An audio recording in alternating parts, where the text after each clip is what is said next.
Welcome back to Ketorific Journey with Mike. I'm Mike. Glad to see you here. Appreciate you stopping by. If you like what you see, hit that subscribe button and the like button. And come on back. I'd love to see you come back. Today, I'm going to be making a dish that I saw my buddy over at Jim's Kitchen make. It was a John Wayne Casserole. Well, the traditional John Wayne Casserole is not keto, so I'm going to try to put it into a keto version and see how it turns out. Now, this will be the first time I've made it, so come along with me and let's give it a try.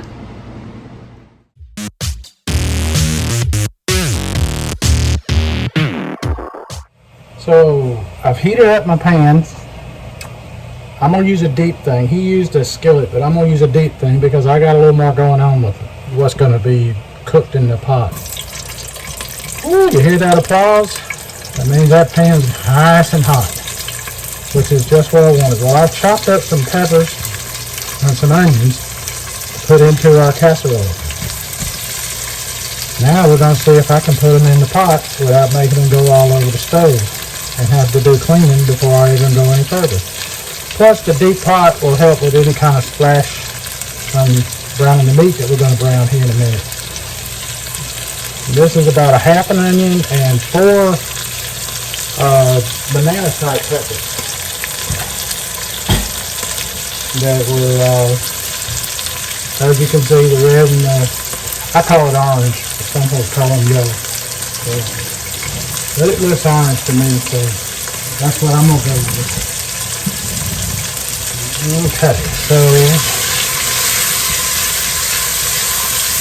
we don't want to get them too done. We really just want to kind of spread them before we put our meat in. Not going to try and get them translucent too much. Just kind of get them sweated a little bit so they'll be at least part cooked. And we'll have the juices of it in there.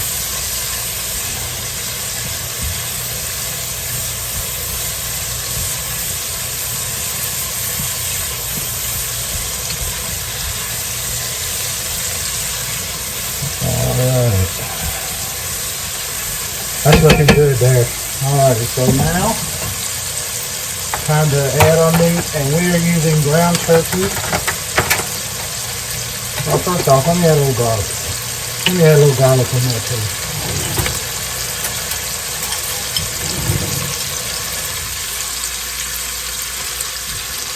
I know you're saying, you said a little garlic. Well, that's a little to me. Let me sweat that around too. Get that incorporated.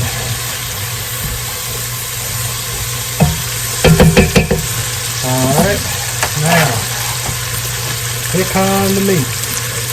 Ground turkey. Something's got to do with a better buy than the ground beef. For no other reason. I'm going to turn that heat down just a touch to about a medium low. Because I don't want to burn anything.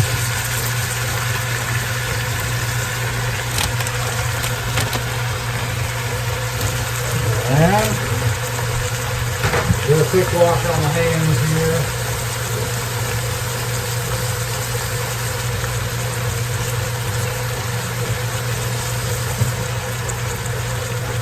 Okay, so let's get this meat browned.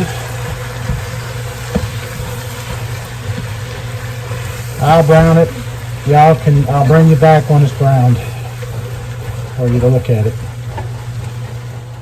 Okay, the meat's brown now. I added something before coming back to the video. Sorry about that. Forgot that I hadn't turned it on. And that was some taco seasoning.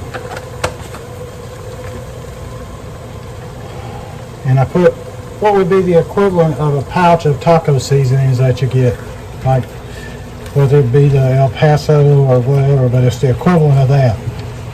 I think it's like 1 or so ounces or something like that, 2 ounces maybe. But I did the equivalent of that. with an eyeballing of it. Now, I'm also going to add in some mushrooms. I didn't add them earlier because these are already cooked. I'm still having a heck of a time finding fresh mushrooms, but I actually did find some at the grocery store, but they looked horrible. And I said, no, I'd rather use a can. At least they look better. So I didn't add them at the beginning because they are already pretty much cooked, and so I'm just more for the flavor of the mushroom. I drained the little can and put it in there. And now we're going to put in, if I can find the can opener, some canned tomatoes. Now, I'm not draining the can too much. I'm going to drain a little bit, but I'm not draining it much because with the taco seasoning, I didn't add any kind of water to it, so I want a little bit of the juice from the tomatoes in there, but not a lot. So let me drain a little bit off of there.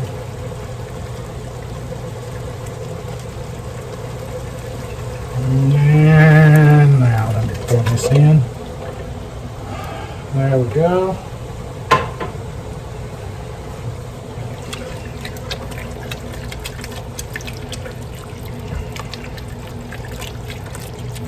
So we got that can in. That was a, what was that can? I think he used Rotel. Some recipes use Rotel. This was just a regular petite diced tomatoes.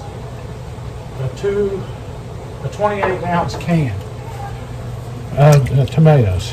So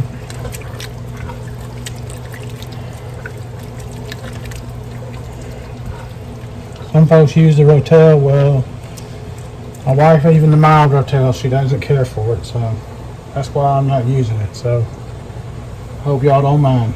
Now to this we are going to add, because he lined the bottom of it with some biscuits. Well, biscuits, they ain't keto by any stretch of the imagination, so I'm adding some cauliflower rice to it and gonna mix it in there.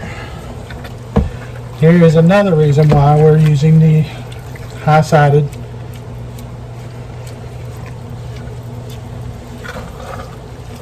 pot instead of the pan.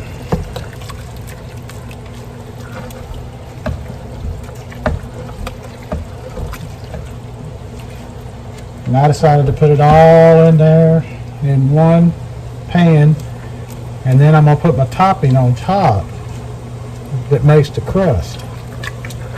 So some folks, they do the biscuits. The regular one does the biscuits, then the meat, then and if you do peppers or tomatoes or Rotel, then you put that in there and you kind of layer it.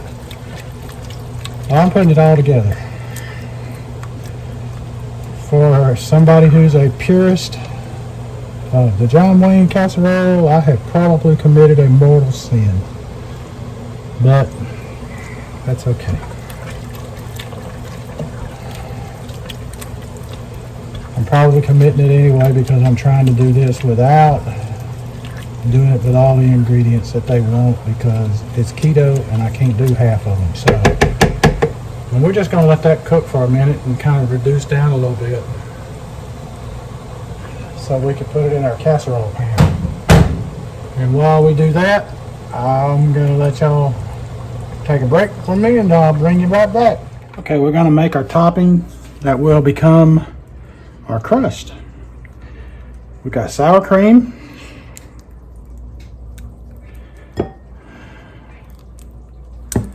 That's enough sour cream, I think. Let me get another spoon.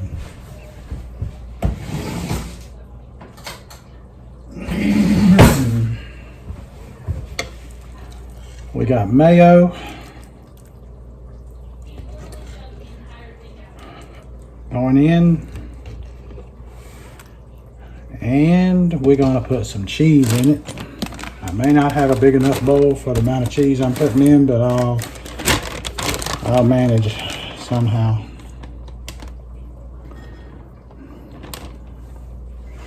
I'll mix in a little bit at a time. That's what I'll do.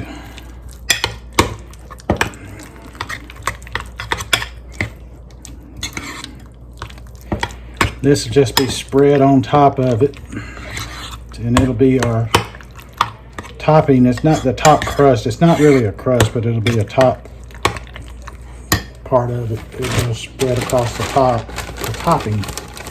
That's the word I'm looking for.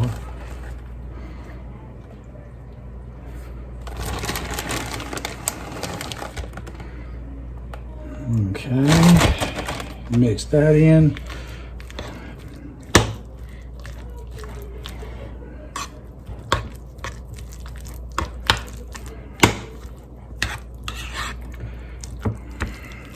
Doing it a little bit at a time is probably better anyway, because it'll make it easier to get it incorporated. Kind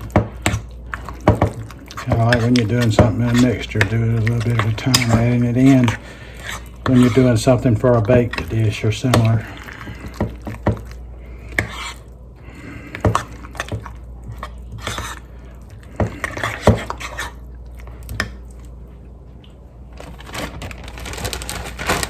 Okay.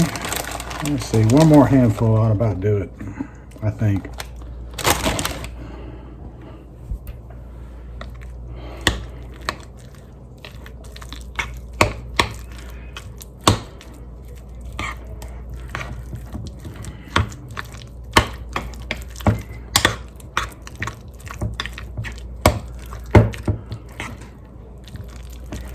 I'm not adding any seasonings to this because the sour cream and the mayo have a lot of seasoning to it, so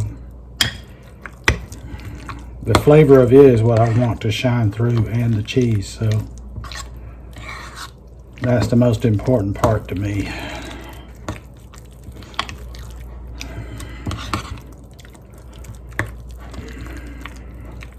That's plenty. Alrighty, let me get my casserole dish ready up. So I got my casserole dish all fixed up, and I'm gonna spoon this on top.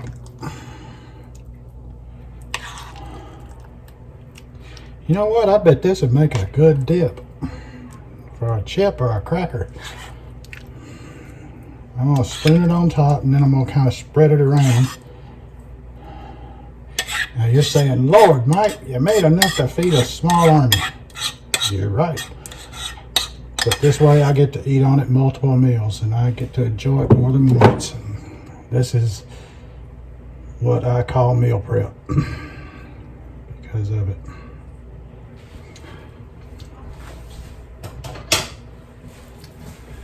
Okay, so we're going to just spread this out over it and try to get as much of it on there as we can to all the parts of it.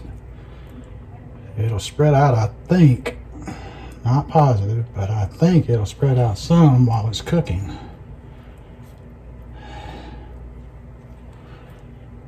Watch it not do it now that I done said it will. I'm gonna have some overflow when the bubbles happen, when the bubbling happens. That's all right, I'll fix that up. Okay, that's good enough. That's good enough. So I'm putting it in a 325 oven for roughly 40 minutes, for just 30 minutes to start, and I think it'll end up going about 40.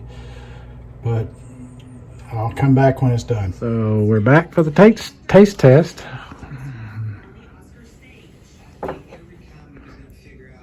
And we have granddaughter Maddie. Don't call me Madison. It's really good. Excellent. Here's what it looks like. So we had the finished product. This is the plated product, and it's time to dig in. Oh, Pilgrim. Somebody ate it. Yes, sirree. Somebody ate it.